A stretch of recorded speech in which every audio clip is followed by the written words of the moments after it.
This is going to be a quick review on this week's TNA Impact.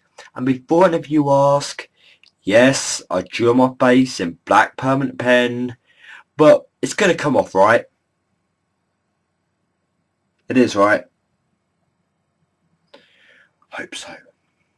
We kick off with the Aces&Eights. And is it just me, or is Buddy Ray and Brooke Hogan the only two members you care about? Brooke and her fantastic body, her beautiful hair, and Buddy Ray with epic mic skills.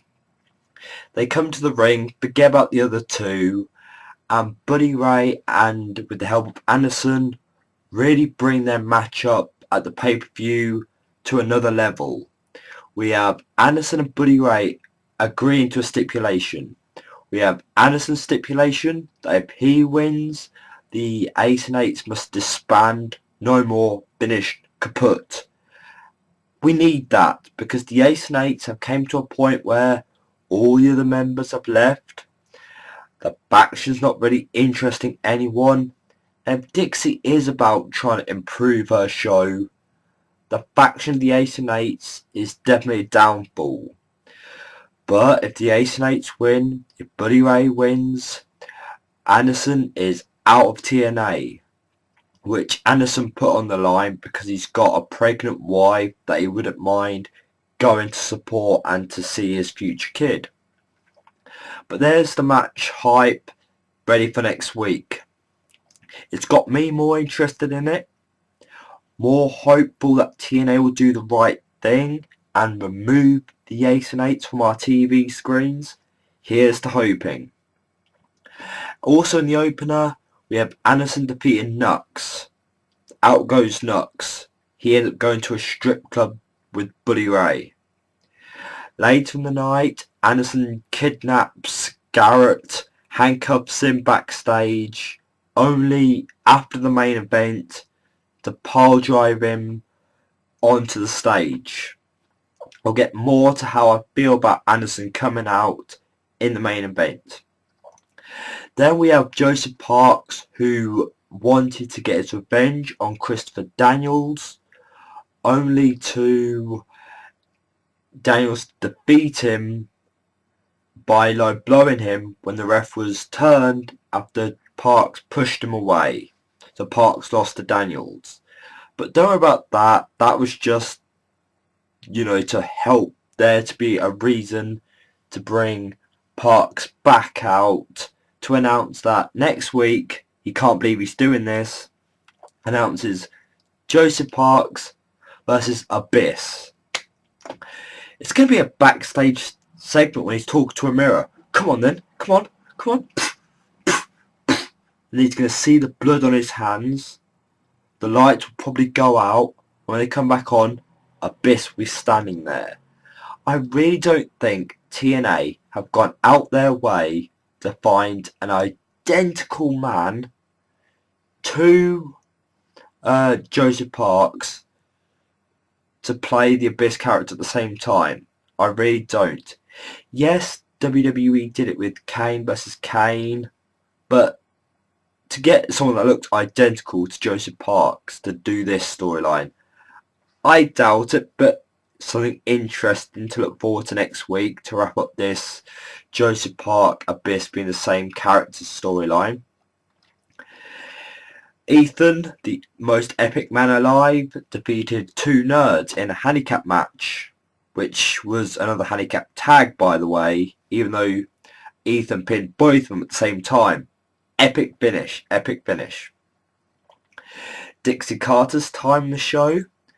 She straight away says, AJ is not our champion, not my champion. He may be defending my championship in Mexico and around the world, but that's why this tournament is going to give us the real champion, my real champion for this show, which makes her announce next week's matches. We're getting Rude versus Storm in a bull rope match. This feud, I know it's just a one-off to get us through the tournament, but Rude is still up there against main eventers. Kurt Angle and in the past, Aries and stuff. And then you've got Storm, who's in a tag team against non-interesting tag teams. So, yes, Dixie was right by saying Rude's doing more, he's up there, but maybe this is going to be TNA's way of bringing Storm up to the main event by having him defeat Rude, so Rude can continue this feud with Angle. But then we get to Joe and Magnus, once tag team, once opponents, now tag team again, in a Falls Count Anywhere match. Two interesting matches. I look forward to this. A bit of mic time from Magnus, very good, especially if TNA are using this time or this push to give Magnus a real go in TNA. Not a bad segment, just sweep Dixie away. The best thing about it is when Joe stood up to her, really put her down. I like it when people go up against the boss. I like it. Gail Kim defeated her first challenger, and out comes someone from Manchester, England, Hannah Blossom. And even though Hannah got some moves in the ring, I'm really hoping that Gail Kim is not going to go through all these upcoming talents, putting them down by beating them without them doing much. Because I want to see possible potential knockouts. So I have my fingers crossed for her next challenger to do more moves and to bring this whole challenge to become a knockout a lot more beneficial for the company. But go on, Blossoms. Main event time. It was a very, very, very great match. Pay-per-view worthy. You expect it from these two. Kurt Angle versus Austin Aries. And what we have is Austin Aries lost to Kurt Angle after Bobby Roode came onto the ramp and in a way distracted Kurt Angle a little bit. So what did Kurt Angle do? Use Bobby Roode being there as a spur, as a push to win the match by using Bobby Roode's submission move. Quite clever finish, boarding on the Bobby Roode and Kurt Angle feud in a very nice way. Loved the main event. Just needed a bit of a better crowd. More crowd reaction, more cheering, more, stuff like that. Then it would have been just that little icing on the cake. Anderson coming out. Anderson could have done anything backstage. He could have got steel steps. He could have done a ramp scene earlier in the night. I don't think he should have came out to steal what was a great match and probably a good stare down between Kurt Angle and Bobby Roode. Yes, it gets Anderson in a main event slot, but not a slot that he was needed in.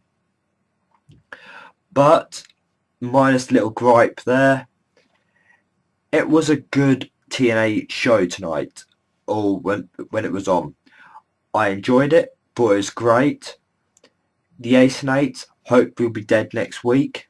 TNA, please just kill it, because then I'll probably be giving this show a lot more positivity if the Aces&Eights were finished. But roll on next week and see what you could deliver then. People, please share your thoughts of tonight or TNA show in the comment section below. If I've missed anything, share your thoughts as well. Until next time, from me and Jay, thank you very much for watching. Until next time, YouTubers, keep smiling and goodbye.